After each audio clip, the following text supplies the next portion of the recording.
నేడు ప్రపంచ కార్మిక దినోత్సవం సందర్భంగా యాదాద్రి భువనగిరి జిల్లా ఆలేరుపట్నంలో మేడే వేడుకలు మిన్నంటాయి. సిపిఐ మరియు దాని అనుబంధ సంఘం ఏఐటీయూసీ ఆధ్వర్యంలో 141వ మేడే వేడుకలను అత్యంత ఘనంగా నిర్వహించారు. కార్మికుల హక్కుల కోసం పోరాడి ప్రాణత్యాగం చేసిన అమరవీరులను స్మరించుకుంటూ పట్టణంలో భారీ ర్యాలీ నిర్వహించారు. ఆలేరుపట్నంలో సిపిఐ ఏఐటీయూసీ నాయకులు భారీ ప్రదర్శన చేపట్టారు. బస్టాండ్ సమీపంలో ఎర్రజెండాను ఆవిష్కరించి కార్మిక లోకానికి జేజేలు పలికారు. 8 గంటల పని విధానం కోసం ప్రాణాలు అర్పించిన అమర కార్మికులకు నాయకులు నివాళులర్పించారు. ప్రస్తుత పరిస్థితుల్లో కార్మిక చట్టాలను కాలరాయడం సరికాదని, హక్కుల పరిరక్షణ కోసం ఐక్యంగా పోరాడాలని పిలుపునిచ్చారు.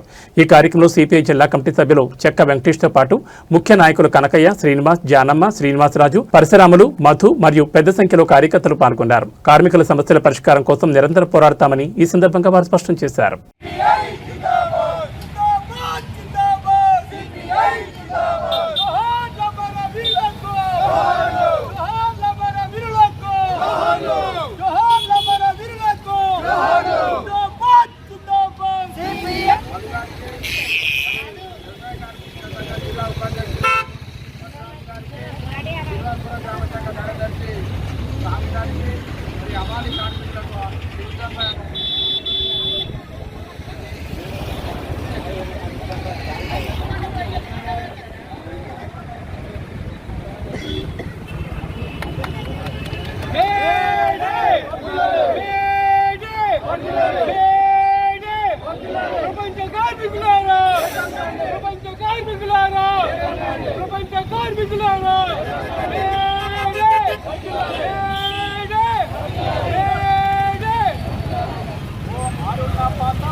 ఈ కేంద్ర రాష్ట్ర ప్రభుత్వాలు కార్మిక ప్రజల పక్షాన ఉండాలని సిపిఐ జిల్లా కార్యవర్గ సభ్యుడిగా ఈ ప్రభుత్వాన్ని డిమాండ్ చేస్తా ఉన్నాం.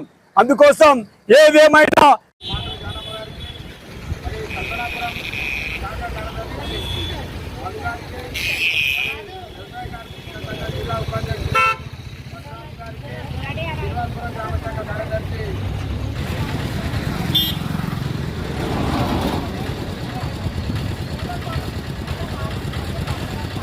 ఉన్నాం.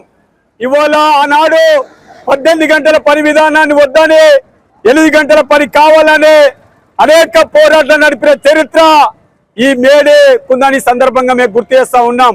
అందుకే మేడే కార్మికులలో 18 గంటలు వద్దు 8 గంటలు కావాలని వేల మంది కార్మికులు బ్రిటిష్ సామ్రాజ్య చేతిలో చనిపోయిన ఘనత ఈ మేడే కుందని సందర్భంగా మేము గుర్తు చేస్తా ఉన్నాం.